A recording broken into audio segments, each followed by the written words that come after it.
Dalam Tuhan Yesus berkatilah firman yang ditaburkan, supaya setiap kebenaran firman Allah menjadi berkat bagi kami. Dalam Tuhan Yesus yang siap sama-sama katakan amin. Tepuk tangan buat Tuhan Yesus. Silakan duduk Bapak Ibu yang saya kasihi. Welcome home GB Pelita di sesi yang keempat jam 6. Dan saya percaya hari ini saudara semua adalah orang-orang yang berjumpa dengan Tuhan Yesus. Amin. Kalau saudara berjumpa dengan Tuhan Yesus, saya percaya saudara pulang dengan tidak sama. Saudara pulang membawa suatu berkat yang luar biasa. Tidak terasa kita sudah masuk di akhir September, minggu keempat. Kita akan masuk di Oktober. Minggu depan sudah Oktober, nggak terasa kita masuk November dan sudah mulai masuk di Natal dan masuk 2022. Dan kita percaya kita semua akan menembus dan masuk 2022 dengan tahun berkat, berkelimpahan dan berkemenangan dari Tuhan Yesus. Amin.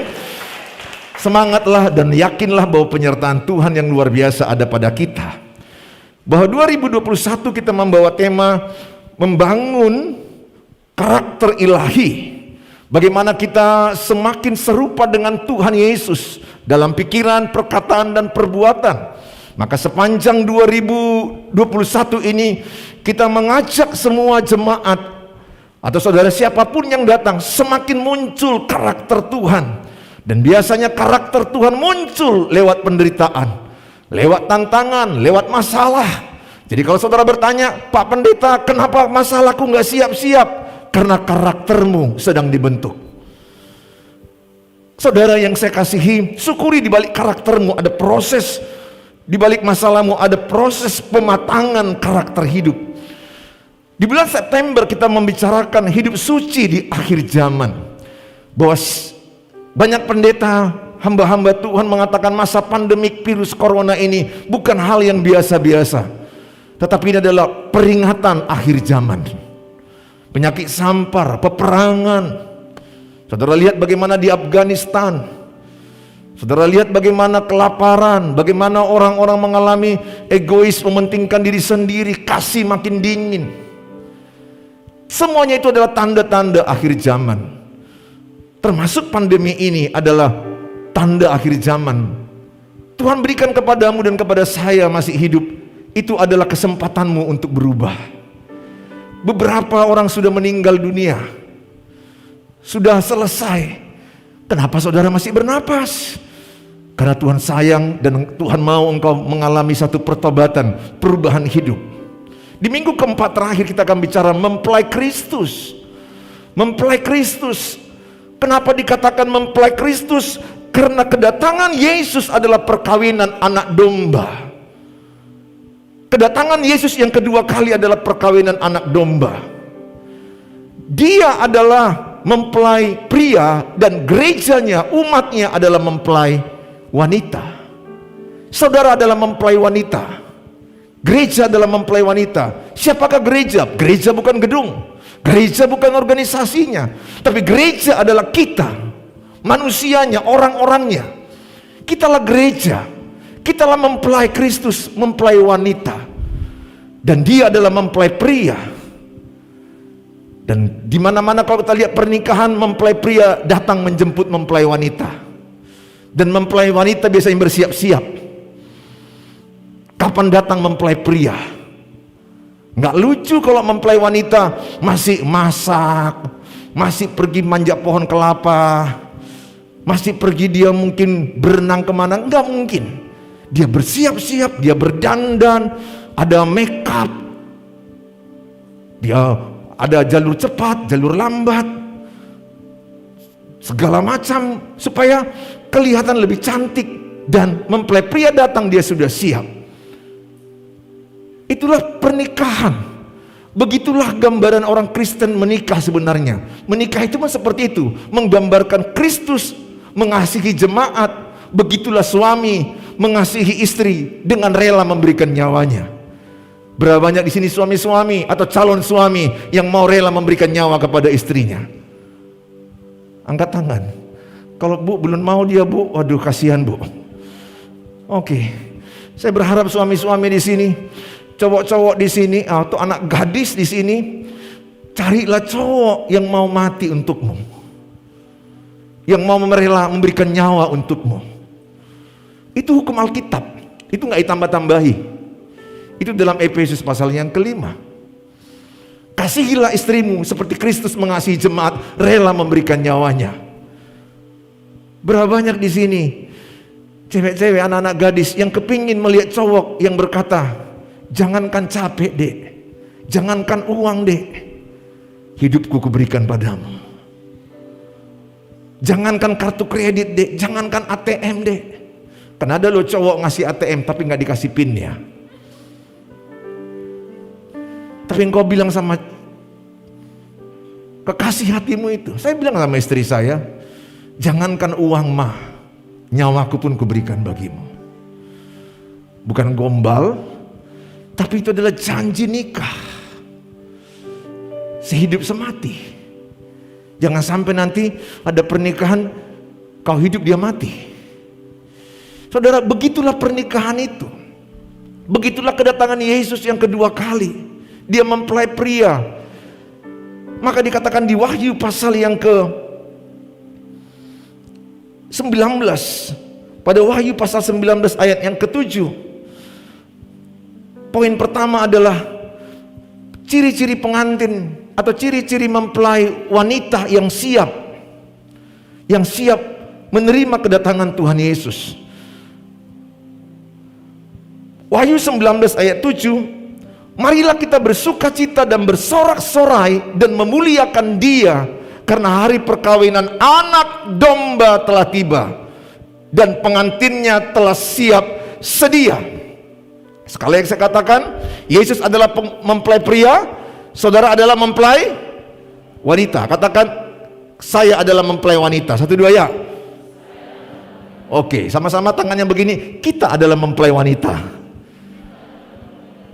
Berarti kita ini adalah gereja umatnya mempelai. Siapa tadi mempelai prianya? Tuhan Yesus Kristus. Amin. Tuhan Yesus sudah mau datang. Berapa banyak yang percaya Tuhan Yesus Kristus pasti datang? Angkat tangan. Wow, yang tidak angkat tangan ini antara tidak tahu atau apa? Saya mau tanya sekali lagi, berapa banyak yang percaya Tuhan Yesus pasti datang yang kedua kali? Angkat tangan yang percaya. Yang tidak percaya maju ke depan. Percaya? Katakan, Tuhan Yesus pasti datang. Bilang sebelahnya, apakah kau sudah siap? Coba lihat wajah kiri kanan, wajah siap atau tidak kira-kira? Berapa banyak yang sudah siap kedatangan Yesus? Sudah siap kedatangan Yesus. Mau datang malam ini, I am ready. Besok pagi, I am ready. Kita nggak tahu kapan Yesus datang. Seperti pencuri tengah malam, tidak seorang pun tahu. Tapi engkau berkata, I am ready. Amin. Kenapa engkau siap? Karena hidupmu dalam kebenaran. Tapi kalau engkau lagi berselingkuh, tidak mungkin engkau berkata, I am ready. Kalau engkau hidup masih pornografi, lihat handphonemu terus yang cabul-cabul, main judi, mabuk, pasti engkau tidak siap. Kalau matamu masih liar lihat anak gadis, kalau engkau melihat anak gadis mungkin lihat dari atas ke bawah, wajahnya cantik, betisnya kesebelasan. Mungkin engkau melihat begitu masih matamu jelalatan. Saya berharap semua saudara menyiapkan diri. Saudara adalah wanita bijak, bukan wanita bodoh. Wanita bodoh nggak siap, nggak ada minyaknya. Saudara siap. Jauh lebih indah hidup kekal selama-lamanya di surga daripada hidup di Bali. Daripada hidup di Bali ke. Jauh lebih enak di Yerusalem baru, langit baru, bumi baru. Makanya kematian adalah keuntungan, hidup adalah Kristus. Are you ready? Kalau engkau ready, katakan I am ready. Apakah engkau sudah siap kedatangan Yesus? Amin. Oke, anak-anak gadis, anak-anak muda, berapa banyak di sini yang belum menikah? Angkat tangan. Yang belum menikah. Oke, lihat kiri kanan, mana tahu jodoh. Jangan lihat suami orang lain. Ada juga anak-anak gadis yang jahat kadang-kadang. Yang dilihatnya suami orang lain. Kalau ada di ruangan ini, mungkin engkau sudah terlanjur mencintai suami orang lain. Kembalikan manusia yang tercecer itu kepada pemiliknya. Ada juga anak muda suka dengan istri orang lain. Saudara, saya mau katakan, anak-anak gadis, engkau siap? Apakah engkau siap menikah? Pernikahan itu adalah orang-orang yang dewasa karakternya, dewasa sama dewasa. Anak-anak tidak menikah. Makanya salah satu poin pertama adalah membangun karakter yang dewasa. Pengantin wanita membangun karakter yang dewasa. Kalau engkau berkata, saya mempelai wanita, saya siap, salah satu adalah karaktermu dewasa. Karakter dewasa itu adalah bertanggung jawab. Karakter dewasa itu adalah matang berpikir. Karakter dewasa itu mikir dulu baru bicara. Kalau anak-anak bicara dulu baru mikir. Karakter dewasa itu adalah tahan dalam penderitaan. Karakter dewasa itu menghadapi tantangan, bukan lari dari tantangan. Justru menganggap tantangan adalah batu loncatan. Karakter dewasa itu adalah karakter yang di dalam hatinya penuh dengan sikap hormat. Karakternya peduli dengan sesama. Dia tidak memikirkan apakah ini benar atau salah, bukan. Dia akan berpikir apakah yang kukerjakan ini membangun atau tidak membangun, berguna atau tidak berguna. Makanya saya minta kepada yang belum menikah, cari anak muda yang dewasa. Beda tua dengan dewasa. Tua itu umur. Setiap orang pasti tua, belum tentu dewasa. Karena dewasa bicara tanggung jawab. Karena banyak orang menikah masih mental pacaran, bukan mental suami. Mental pacaran artinya apa? Happy-happy, senang-senang. Ketika happy dan senang-senang, mereka masih bisa bersama. Tapi ketika ada masalah, saling menyalahkan. Mental bertanggung jawab yang kau cari.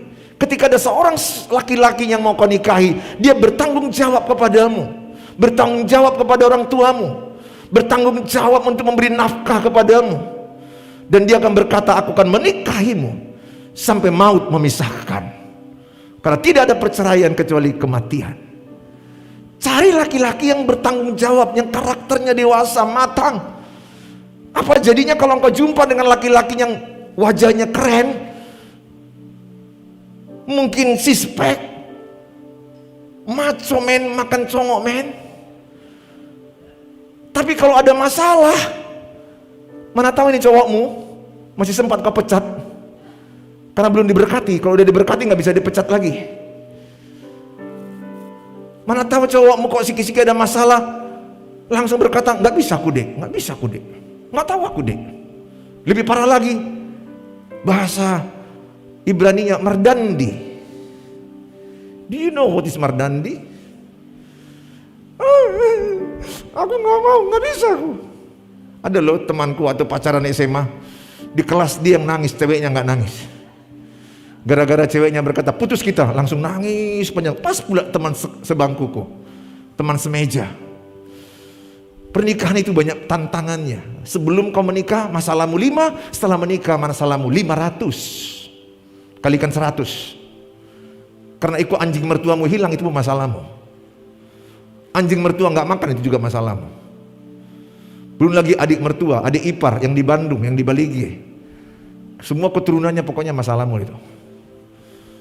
Betul, betul. Bagi yang udah menikah, mengertilah. Oleh karena cari yang punya karakter dewasa. Demikian juga yang laki-laki, cari wanita yang dewasa. Karakternya dewasa, lemah lembut, ramah, menghormati suami, tunduk kepada suami, tunduk, hormat, sikap hati. Karena ada loh istri-istri orang Batak ini kadang-kadang kasarnya bukan main. Waktu pacaran begitu ayunya. Ketika pacarnya cowoknya datang, dia begitu mental dan begitu agak nampaknya keayu-ayuan. Dramanya luar biasa. Tapi setelah menikah sekian tahun, keluar aslinya 80% itu. Karena waktu pacaran 20% itu adalah ditunjukkan aslinya, 80% tidak menunjukkan aslinya. Setelah menikah, saya melihat ada suami, ada istri yang begitu kasar sama suaminya. Sini kamu. Sini kamu. Duduk kamu. Jangan banyak ngomong. Semakin ngomong kau makin rusak mulutmu itu kulihat, katanya. Itu suami disalibkan. Jangan kau lihat wanita ini nampaknya lemah lembut, semuanya baik-baik. Drama, drakor. Saya jujur ya, saya waktu dokter muda, saya ada cewek yang saya lihat di Pringadi. Saya dokter muda waktu itu. Kemudian papanya sakit, saya rawat sampai meninggalnya papanya. Papanya ini akhirnya senang dengan saya, dan anak gadisnya lumayan cantik. Mataku juga, aku udah bertobat, mataku masih kumat. Jadi akhirnya aku lihat-lihat, dan kemudian singkat cerita aku antar dia kadang ke rumahnya. Kadang-kadang dia kutemani menjaga papanya di ICU. Lama loh, seminggu, 2 minggu. Kayak kisah cinta gitulah. Dan singkat cerita aku tertarik dengan dia. Dia pun tertarik dengan aku. Kan nampak wanita yang tertarik, jalannya kayak bebek kira-kira gitu, kan nampak dia. Gampang cowok-cowok lihat cewek yang tertarik itu gampang, langsung nampak dia. Jalannya kayak bebek lah, lepas itu seperti itu. Langsung, iya makanya gitu, langsung cepat gitu. Udah nggak usah diperhatikan. Saya tahu dia nih suka sama aku pun suka. PDKT, tiba-tiba saya datang ke rumahnya tanpa sepengetahuan dia. Saya matikan sepeda motor, saya dengar suara menjerit. Saya dengar baik-baik. Oh, mungkin bukan dia jodohku. Akhirnya saya mundur teratur. Kayaknya beberapa di antarmu agak dalam mendengarnya ini. Iya, dengar cowok-cowok, jangan kau lihat sekarang aja itu. Ya nanti mungkin abang mau makan apa? Abang mau makan Indomie, mau minum teh manis, kopi. Itu atau pacaran. Udah menikah nanti buat sendiri. Bila perlu buat untuk aku ya, aku pencapek katanya.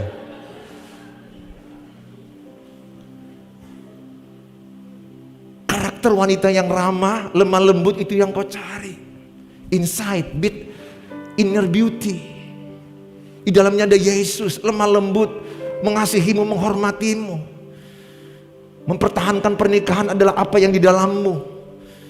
Mempertahankan pernikahanku dengan istri adalah komitmen di dalamku kuat, tanggung jawabku dengan Tuhan. Tidak ada cerai dalam pernikahan. Saya bertanggung jawab dengan Tuhan, saya bilang. Saya menikahimu, saya bertanggung jawab dengan Tuhan. Bagi saudara yang sudah mengalami, saya percaya tidak mudah menikah. Kalaupun sudah ada yang mengalami perceraian, nggak usah tertuduh dengar khotbah saya. Akan selalu ada kasih karunia pengampunan bagi kita. Bukan Tuhan inginkan perceraian, tapi jangan hakimi orang yang mengalaminya. Jangan jadi hakim atas orang. Saya tidak mau menghakimi siapapun. Setiap orang diampuni Tuhan. Setiap orang ada kasih karunia. Miliki karakter yang dewasa, karakter yang matang. Yang kedua dan yang ketiga adalah dikatakan miliki hidup yang kudus. Maka dalam Wahyu 19 ayat yang ke-8, dan kepadanya dikaruniakan supaya memakai kain lenan halus yang berkilau-kilauan dan yang putih bersih. Lenan halus itu adalah perbuatan yang benar dari orang-orang kudus. Jadi pengantin wanita dikasih Tuhan pakaian lenan halus. Jadi Wahyu 19 ini ditulis oleh pewahyuan Allah kepada Yesus, diperlihatkan kepada Rasul Yohanes di Pulau Patmos. Dan ini adalah gambaran kedatangan Yesus. Maka di ayat itu dikatakan pengantin wanita itu, gerejanya, umatnya, dikasihnya pakaian lenan halus. Katakan pakaian lenan halus. Yang di luar sama-sama katakan pakaian lenan halus. Ya, yang di dalam mewakili yang di luar, nggak apa-apa. Yang di balkon katakan pakaian lenan halus. Yang di balkon. Halo, yang di balkon, apakah kau masih hidup? Amin. Pakaian lenan halus, 1, 2 ya. Pakaian lenan halus itu artinya perbuatan baik, perbuatan kudus, perbuatan yang benar. Makanya pengantin wanita itu adalah dia sudah dihususkan kepada Yesus. Pengantin wanita juga dihususkan kepada suami. Jangan lagi melirik suami orang lain. Jangan lagi melirik berondong. Do you know what is berondong? Berondong sejenis brojol. Jangan lihat berondong lagi, mas, ini penyakit zaman now. Udah punya suami masih suka dengan anak muda umur 20. Udah umur 80 menikah dengan umur 21. Itu luar biasa gilanya zaman sekarang ini gara-gara seks. Seks itu kudus dalam pernikahan, tapi seks banyak merusak suami, banyak merusak pernikahan, banyak merusak anak gadis, banyak merusak keluarga. Seks dipakai setan zaman sekarang ini banyak merusak rumah tangga. Makanya dikatakan poin yang kedua, hidup di dalam kekudusan. Kudus bahasa Ibrani kados. Kados artinya hidup khusus untuk Tuhan. Jadi hidupmu bukan lagi berzina dengan dunia ini, bukan berzina rohani. Berzina rohani artinya selingkuh. Selingkuh rohani artinya adalah hidupmu kau berikan kepada dunia, pikiranmu kepada dunia, tujuan hidupmu kepada dunia. Tapi hidupmu kau berkata, hidupku hanya untuk Tuhan. Kolose 3:23, aku hidup hanya untuk Tuhan, bukan lagi untuk dunia. Aku hidup hanya untuk Tuhan, bukan untuk uang, bukan untuk terkenal. Jadi perselingkuhan ada 2 jenis, perselingkuhan fisik, perselingkuhan rohani. Kalau seorang laki-laki suami yang sudah punya istri masih suka lihat perempuan-perempuan lain, ingat, kalau engkau melihat, kata kitab Matius, dan serta menginginkannya, engkau sudah berzina. Jadi melihat wanita, kalau saya melihat wanita, saya menginginkan dia, saya sudah berzina. Sama dengan zina perbuatan. Jangan sembarangan, jaga mata. Amin, bapak-bapak. Katakan, bapak-bapak, ku jaga mataku ini. Pegang. Kata, pegang. Semua anak muda semua sama-sama anak muda. Ayo, anak muda, sama-sama pegang matanya. Mataku ini, nggak kenapa semua, kenapa sedikit, semualah semua. Tapi jangan jadi tidur ya. Mataku ini kudus dalam nama Yesus. Ku jaga mataku ini, hanya melihat yang benar. Ku jauhkan hal-hal najis. Ku jauhkan pornografi. Dalam nama Yesus, kuduslah mataku. Wanita, pegang telingamu, pegang telingamu. Wanita ini yang paling suka dipuji-puji. Kalau dipuji-puji rambutmu langsung gini-gini goyang, gini goyang. Langsung jatuh. Pegang kupingmu.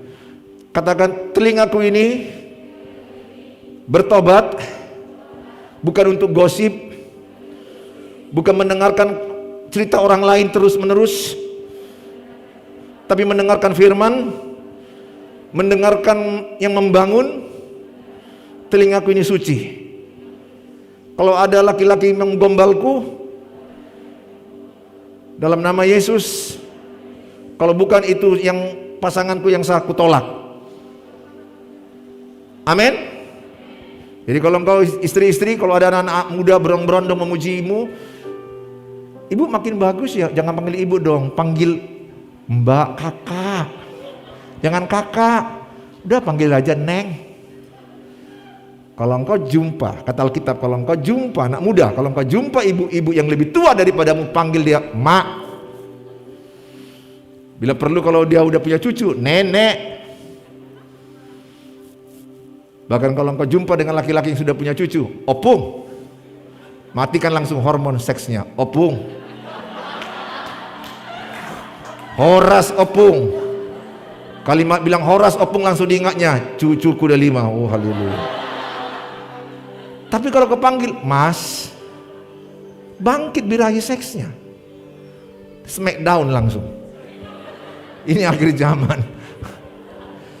Hidup kudus adalah hidup untuk Tuhan. Yang ketiga adalah perbuatanmu yang benar. Sehingga perbuatanmu yang benar, matamu benar, telingamu mendengar yang benar, memikirkan yang benar, yang sedap didengar, yang benar, yang suci, yang mulia. Pikirkanlah itu.